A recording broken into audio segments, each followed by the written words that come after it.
কি করে? আমানতের খেয়ানত। একজন মানুষের কাছে আপনি 1 লক্ষ টাকা রাখলেন আমানত, অনেকে বিশ্বাস করে রাখে, কিন্তু কিছুদিন পরে আইসা দেখলো যে টাকাও নাই উনিও নাই, টাকাও নাই উনিও নাই। এমন মানুষ নাই? কথা বলেন আছে? আমানতের রক্ষা করা, আমানত হচ্ছে এমন যেইটা দিয়েছে আপনি সেইটাই রাখবেন। এখন আপনার কাছে 1 লক্ষ টাকা দিয়েছেন, আপনি চিন্তা করতেছেন যে 1 লক্ষ টাকা খরচ করে উনি চাইলেই দিয়ে দেব, এটা আমানত না। আপনার কাছে যেই টাকাটা দিয়েছে সেইটাই তাকে ফেরত দেওয়া, এটার নাম হচ্ছে আমানত। কথা কি বুঝতে পারছেন? যেই নোটটা আপনাকে দিয়েছে সেম নোটটাকেই দেওয়া, এটার নাম হচ্ছে আমানত। বলেন সুবহানাল্লাহ। আমানতদারিতা আমাদের মধ্যে কমে গিয়েছে, বিশ্বাস কমে গিয়েছে। আমরা একজন আরেকজনকে টাকা ধার দিতে চাই না। চাই? ধার তো এখন উঠে গেছে। বিশ্বাস, আমানতদারিতা উঠে যাওয়ার কারণে একজন আরেকজনকে কর্জে হাসানা দেওয়া আমরা ভুলে গিয়েছি।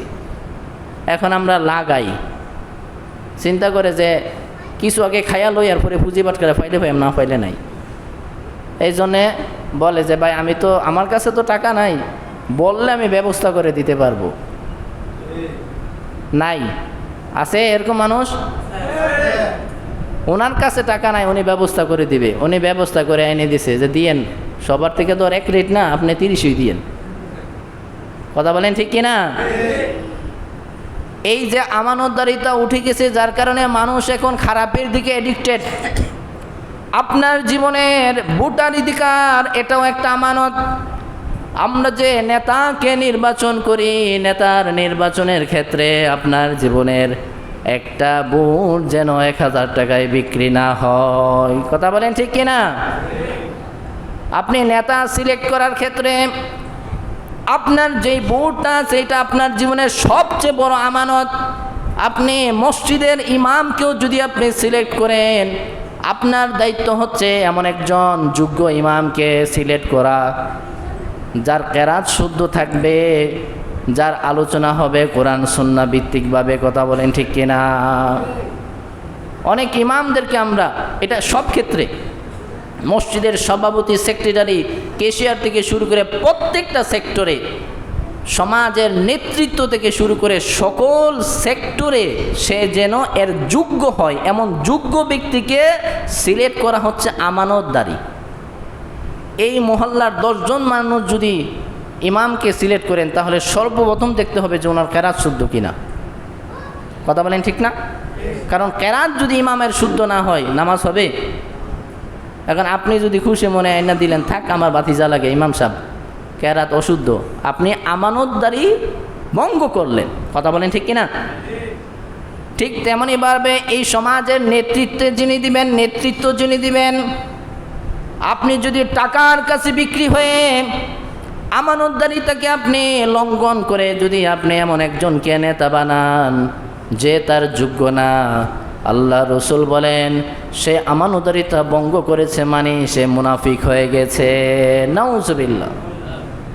তাহলে এই যে ভোট দেওয়া, একজনকে সিলেক্ট করা, এটাকে বলি ভোট, কিন্তু এটা হচ্ছে আপনার কি আমানত।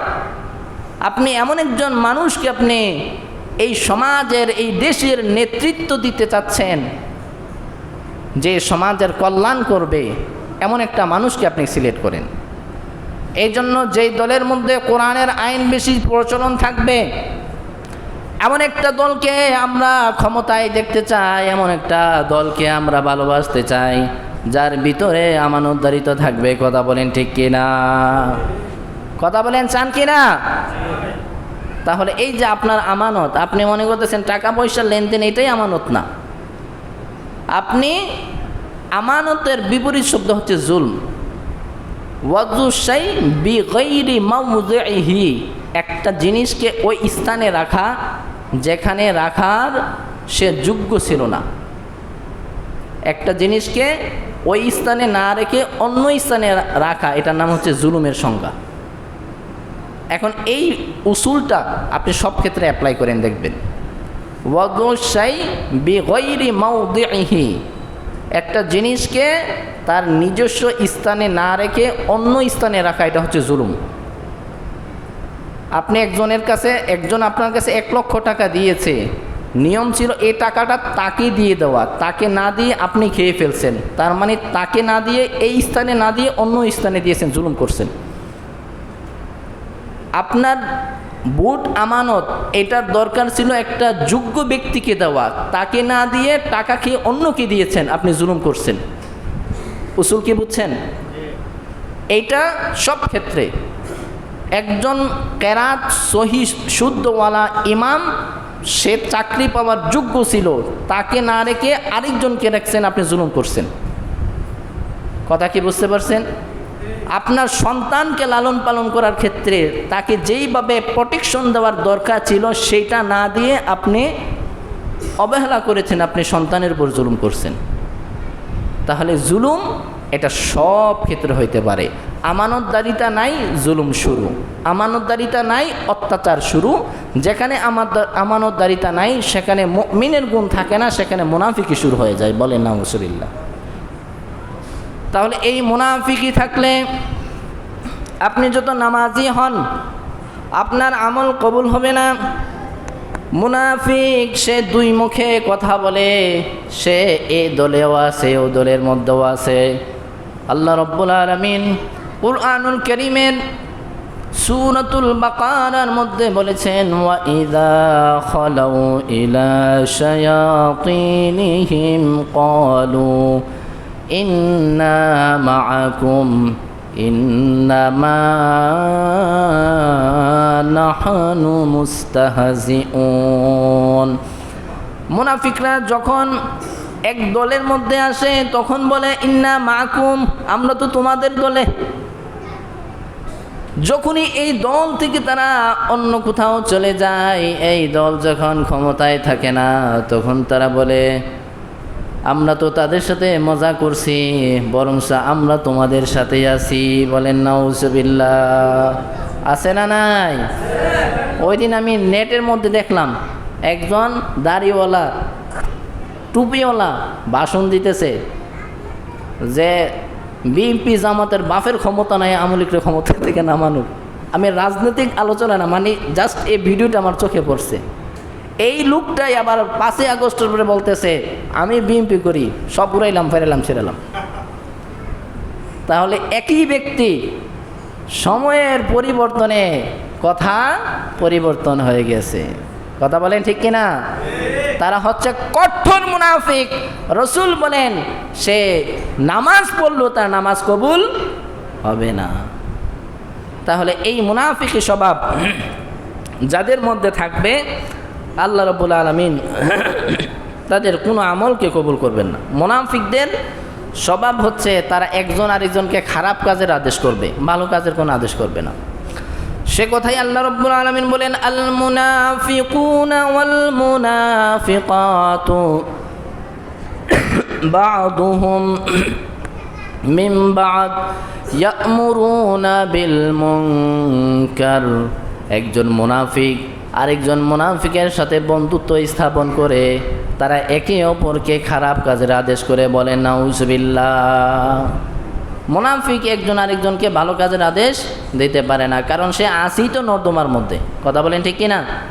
তাহলে এই যে এক মুখে 2 কথা বলা এবং তারা এই সমাজকে নষ্ট করার জন্য প্রচেষ্টা চালানো, এটা হচ্ছে মুনাফিকের কাজ। তারা আল্লাহকে ধোঁকা দেয়। কি দেয়? এই যে সে মনে করতেছে সে খুব চালাক, যে আল্লাহকে ধোঁকা দিয়ে দিছে, আমাকে কেউ বুঝে নাই। কিন্তু আল্লাহ রাব্বুল আলামিন বলতেছেন যে সে নিজেই ধোঁকা খাইছে, সে নিজে ধোঁকা খাইছে। সে কথা আল্লাহ রাব্বুল আলামিন সূরাতুল বাকারার মধ্যে বলেছেন, ইউখাদিউনাল্লাহা ওয়াল্লাযীনা আমানু ওয়া মা ইয়াখদাউনা ইল্লা আনফুসাহুম ওয়া মা ইয়াশউরুন। রব্বুল আলামিন বলেন ইউখাদিউনাল্লাহ, মুনাফিকরা মনে করতেছে তারা আল্লাহ এবং রসুলকে এবং মুমিন যারা আছে তাদেরকে তারা ধোঁকা দিতেছে। আল্লাহ তাআলা বলেন ওয়া মা ইয়াখদাউনা, হে আমার রসুল আপনি জেনে রাখেন তারা তো আমাকে আপনাকে এবং মুমিনদেরকে ধোঁকা দেয় নাই, তারা নিজেরাই ধোঁকার মধ্যে পড়েছে, কিন্তু লা ইয়াশউরুন, তারা নিজেরাও টের পায় নাই। সুবহানাল্লাহ।